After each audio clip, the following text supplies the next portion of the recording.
Good morning, grade 8 class. Good morning, ma'am. How was your weekend? Very good, ma'am. That's good to know. So I suppose that all of you are feeling well and ready to engage in our new discussions for today. But before we dive into our new lesson, let me introduce myself first. My name is Rosalinda De Jesus. You can call me Teacher Rose, and I will be your facilitators for today's discussion. Now, please all stand and let's take a moment to pray. Would you please lead the prayer, Angela? And the name of the Father, and the Son, and the Holy Spirit. Amen. Praise be the name of our Lord Jesus Christ. Now and forever. Amen. In the name of the Father, the Son, and the Holy Spirit. Amen. Before you all take your seats, I kindly ask each one of you to pick up any pieces of dirt and please also ensure that your chairs are properly aligned. Alright class, now I want you to remind all of the classroom rules that I've established, and they are as follows. R for respect everyone. So we need to treat each other with kindness and respect.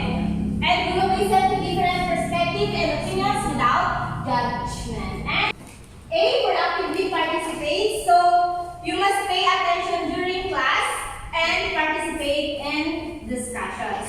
I for inquire and ask questions. So don't hesitate to ask questions if you don't understand something. And for no distractions. So you must avoid using electronic devices unless it is instructed. Are my rules clear, class? Yes, ma'am. That's good. So I encourage you all to keep that in mind as we move forward in our new discussions for today. Angela, as the class monitor, could you please let us know if there are any students absent today? Everybody is present today, ma'am. That's great to hear. It's wonderful that we have full attendance today. So before we start our new lesson, let's take a moment to recap what we learned in our previous discussion.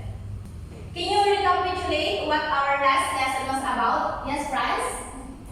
Our topic last meeting is the poem Theology Approaches by Benedicto Lopez. Wonderful. It's glad to see that you still remember our previous lesson. It makes me happy to know that you are retaining the information and learning from our classes. So do you have any questions or clarification about the topic theology approaches? If so, let us now dive in with our new lesson. But before that, let us have an activity first. We will call this activity Visualize Me, and for you to understand what you need to do, allow me to read the instructions for this activity. So the mechanics for this activity is the class will be divided into 3 groups. Each group will receive a different picture. Within your groups, work together to analyze and interpret the image you have given. Discuss and share your insights on what the image conveys to you. And choose a representative from your group who will present your group's interpretation to the class. And the representative will explain your group's understanding of the picture. For the group picture.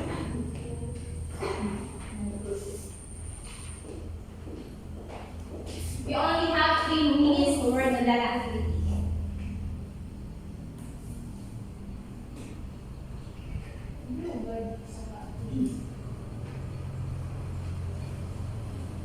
Okay, time's up. You may now present your report for the group 1. So as you can see the pictures, the first pictures is a child who is happy, and the other one it's a picture of contrasting because the first picture is happy while the other one is he's happy but deep inside is not. So Picture from group 1. Next, group 2. this picture shows contrasting scenarios. In the first picture, the visitors are welcome to the family, while in the second picture, it states no visitors are allowed. So, no visitors are allowed in their house or in the family. Thank you. Group 3. So the first picture shows the friendship whereby second pictures show that God and good and evil. So great job everyone. Thank you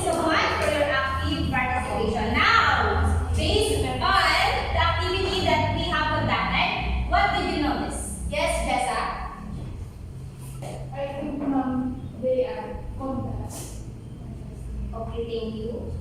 So, you're absolutely right. The picture shows the contrasting ideas between the two images.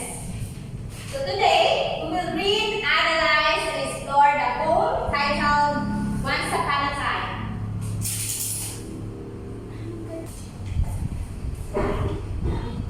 Are you familiar with this poem, class? Yan, ma'am.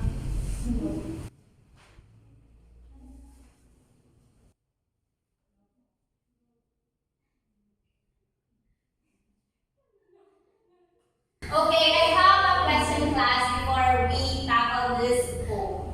So when you hear or read the word once upon a time, what comes into your mind?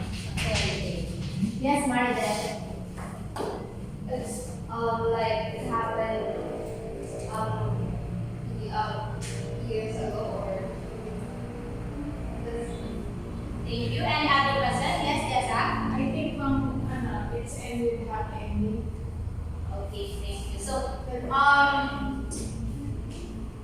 mostly when we hear or read the word once upon a time, the first thing or the first ideas that comes up to our minds is the beginning of the fairy tale story or the narrative with a lot of imagination, right? Okay. So, today we're going to have a deeper understanding and analysis of the poem. Before we start, here is our objective for today's discussion.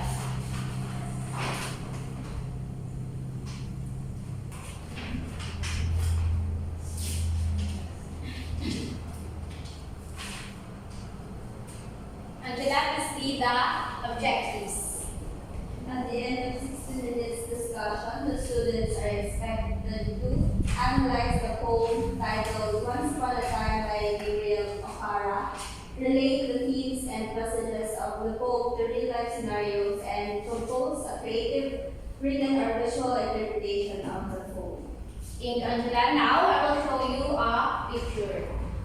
Class, do you know who he is? No, ma'am. I think Yes. You want to say something? he is the author of Once Upon a Time, Gabriel O'Hara. Yes, you're absolutely right.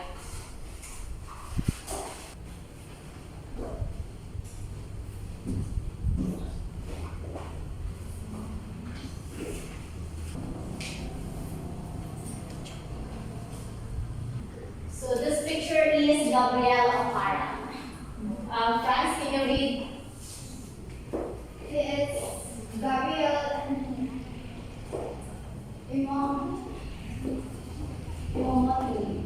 Imamati Aquara. He was born on April 24, 1921 and died on March 25, 2019. He is an author and poet from Nigeria and he was the first African modernist poet. He depicted African ideas, religion, mythology, and imagery in his So yes, this picture is Gabriel Imotimi Bain O'Hara, also known as Gabriel O'Hara. So he was the first African poet, and one of his best work is Once Upon a Time. And this poem employs some literary devices such as imagery, irony, and metaphor. So let's analyze each of them one by one. So what is irony? Does anyone have an idea? Okay, Nancy. Okay, when we talk about irony, it is a rhetorical device that is used to express an intended meaning by using language that conveys the opposite meaning when taken literally. Now for metaphor. Christine, could you please read this definition of metaphor? Metaphor. Figure of speech that describes an object or action in a way that isn't literally there, but helps explain an idea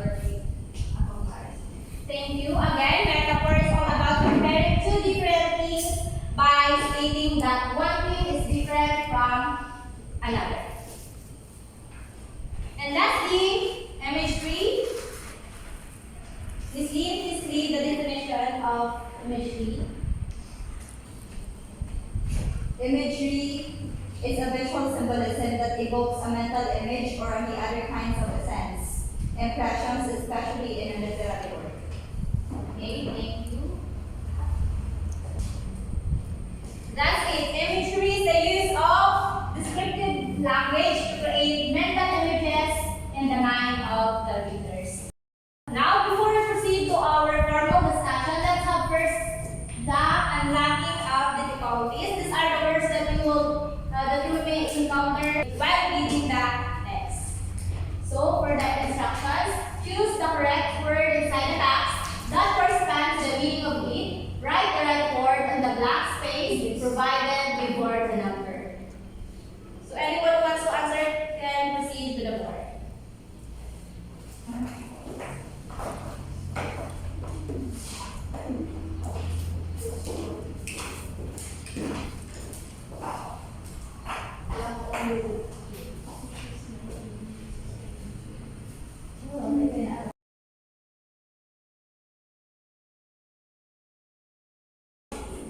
Now let's see if your answers are correct.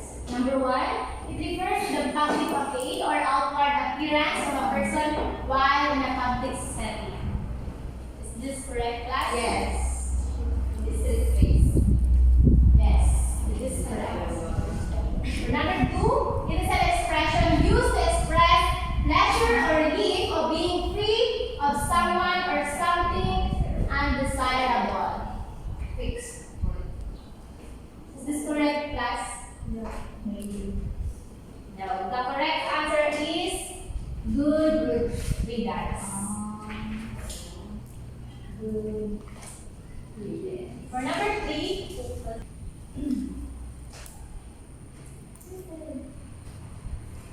three, a forced or artificial smile that remains consistent and unchanging. Dapat andun.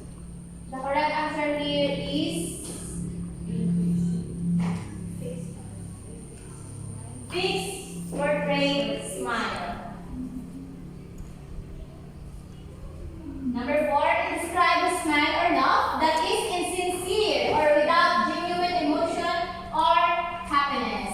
Yes, laugh only with teeth is the correct answer. For number five, the act of silencing or suppressing certain aspects, emotions, or issues. Muting things, of course, from the word itself, muting things.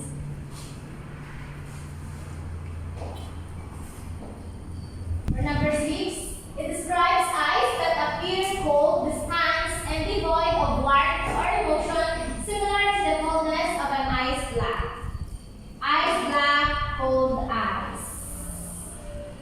Number seven, a superficial or insincere gesture of friendship or agreement without genuine feelings or emotions involves. Statements without hearts is the correct answer. Now, we will going to read and analyze the poem.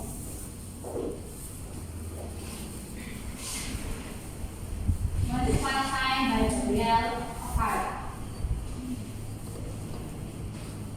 Angela, please read the first stanza.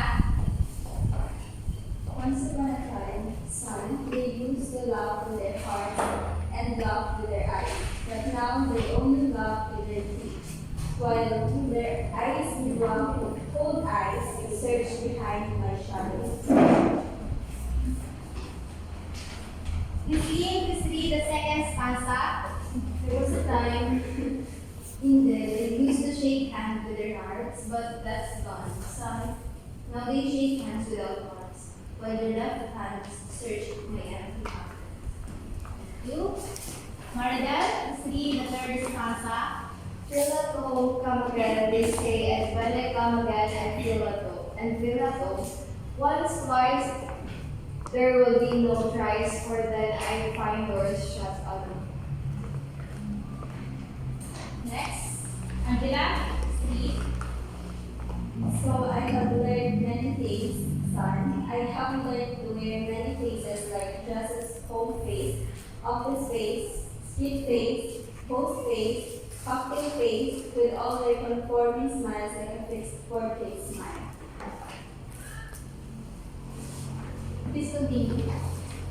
And I have learned to laugh with only my teeth and shake hands without my heart. I have also learned to say goodbye when I mean good riddance. To say glad to meet you without being glad, and to say it's been nice talking to you after being here. Franz, please read the next stanza. But believe me, son, I want to be what I used to be. When I was like you, I want to unlearn all these many things. Most of all, I want to relearn how to laugh in the mirror show. Only my feet like a snake bear fang. And for the last stanza, Christine, please read. Show me, son, how to smile. Show me how I used to laugh and smile once upon a time when I was like you. Okay, now that you are done reading the poem, I will going to ask you several questions. So, who do you think is the one who is talking on the poem? The father. Yes, this time. I think the one who's talking on the phone was the father, talking with son. Okay, thank you. That is correct. Although we noticed that the speaker is not explicitly identified as the father or a specific person, but it is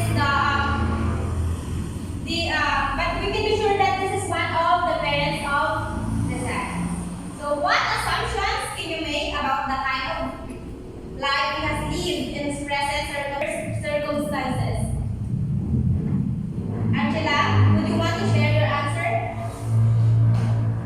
From the poem, we can infer that the speaker has experienced a journey of innocence and sincerity, the updates of innocence. The speaker seems to have faced disillusionment with the world as they have grown closer. Magnificent. Thank you, Angela. You have made a great observation. So for the next questions, what is your understanding of the first and second stanza of the poem? Let's go back to the first and second stanza. Once upon a time, son, they used to laugh with their hearts and laugh with their eyes, but now they only laugh with their teeth while their black old eyes search behind my shadow. There was a time when then they used to shake hands with their hearts, but that's gone, son. Now they shake hands without hearts, while their left hands search my empty pockets. Yes, Marga? It's like welcoming or the feeling is good, but the latter part is it's not happy and That's really nice. Thank you, Mardel. And for the next question, how about the third stanza? Would you mind to answer, Christine?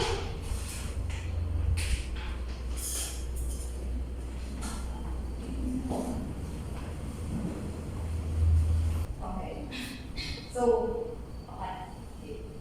So the third stanza expresses a sense of betrayal, despite being welcomed initially. So the speaker feels at home when they return, but eventually they find the doors shut on them, indicating a lack of genuine hospitality. That's really nice answer. Thank you, Christine. For the next question, how about the fourth and fifth stanza? What do you think the speaker is trying to convey in this line? Yes, Mardel.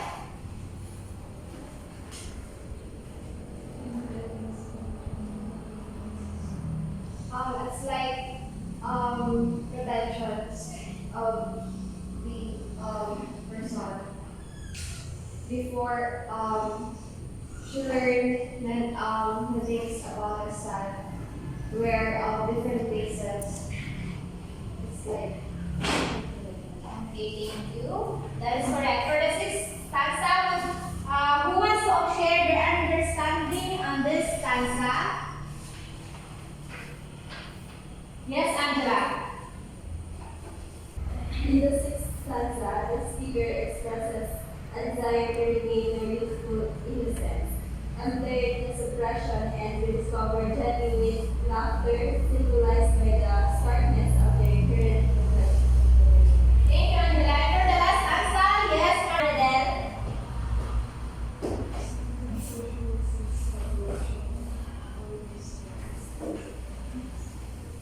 So it's like encouraging her sons to show to her parents how genuine the son is. Okay, thank you. I like your observation. For the next question, what emotion or feelings does the poem evoke in you as a reader? Can you share your idea, Franz?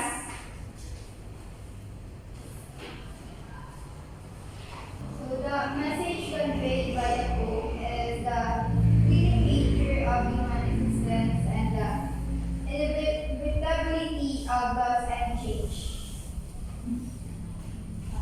Okay, thank you. Your response is correct.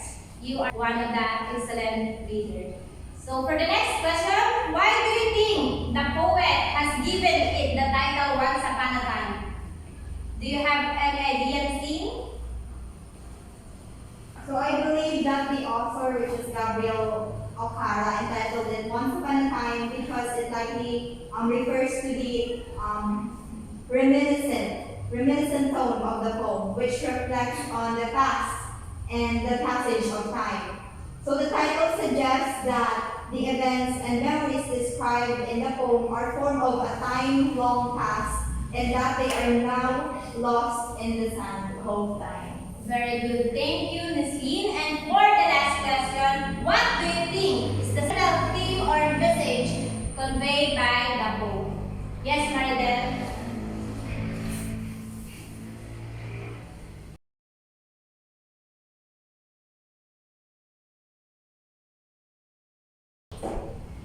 So the central themes of the poem is the fleeting nature of human existence and the individual loss and change.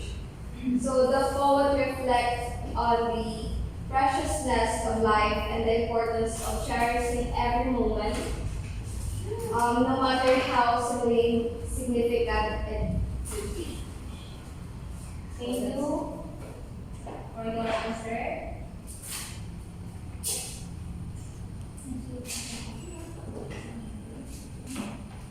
Now for your next activity, allow me to read the instructions.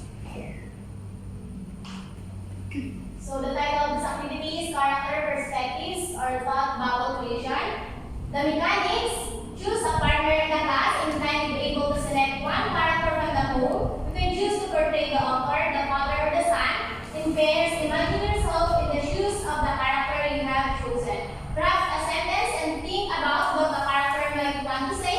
If given the opportunity to speak, you have 4 minutes to discuss and create your sentence together. After the time is up, your partner will present the sentence created on behalf of the character you select. You will now work on your activity. You only have 4 minutes to do your activity.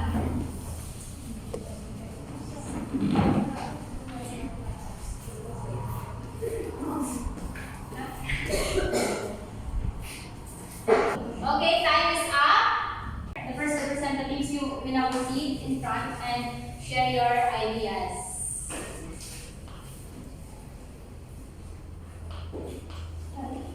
So I will be the father and she will be the son, my son. So if I were to prolong the poem, I would rather choose to end the poem more sincerely. So I would tell my son that, son, you have to be more polite, you have to be more respectful to other people so that you can also gain the respect you are giving to them. So in order for you to be loved, you also have to love other people so that you can receive the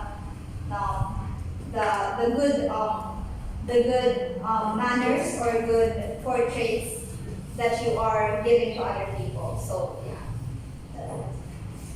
Okay, thank you. That was one of the amazing presentations I've ever seen.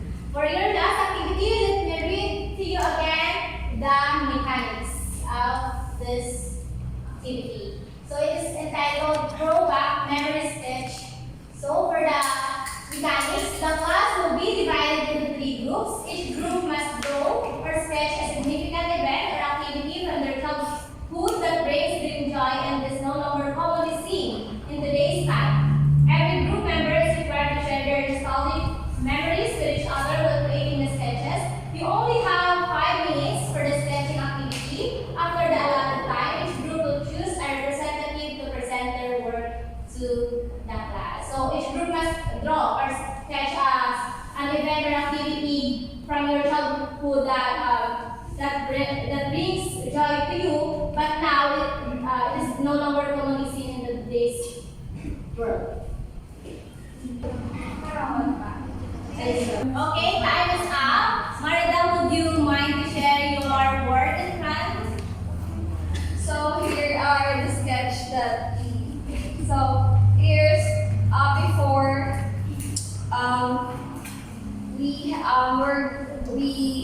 me and our friends before going to our neighbor just to watch the TV, and we played outside. PK Cross, it's called PK Cross and Jackstone. The usual childhood memories. So that's it. Thank you so much. That was an outstanding performance. For the quiz, here is the correct answer. For number 1, what is the central theme of the poem Once Upon a Time? The answer is nostalgia and regret. Number 2, which literary device is prominently used in the poem that describes an action in a way that is not literally true but helps explain an idea or make a comparison? The answer is metaphor. Next, in the poem, what does the speaker struggle with the most? Of course, letting go of the past. And how does the structure of the poem contribute to its overall meaning? It emphasizes or symbolizes the passage of time. And for number 5, what is the significance of the title Once Upon a Time in relation to the poem's message? It suggests a longing for the past. And for number 6 to 10, who wants to share their answer? The question is, if you were given a chance to go back to the past, what event would you want to happen again and why? Yes, Christine? If I were going to go back to my past, probably the memory I will forever play on my mind would be the time that my brother taught me how to play a bike or how to ride a bike rather, because that memory holds so much with our relationship, with my sibling relationship. So I will always prefer to go back. Thank you, Ms. Dean, for your sharing. Now, who can summarize our lesson for today? Yes, Angela?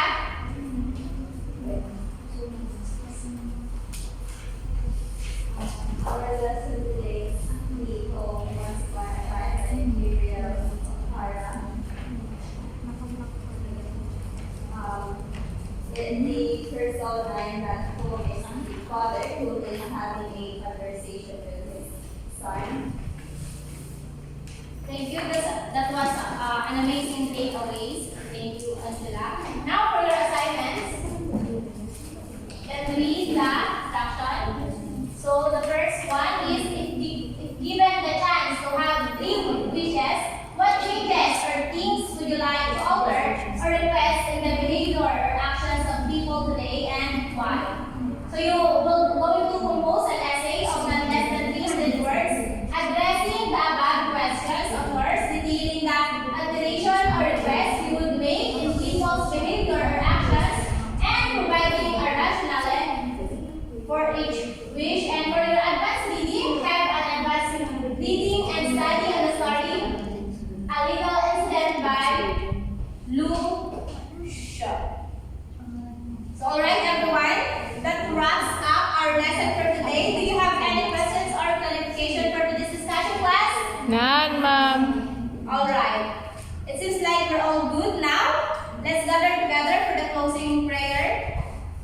Maridel, please lead the prayer. Father, Son, Holy Spirit, amen. Praise to you, the Lord Jesus Christ. Now and forever, amen.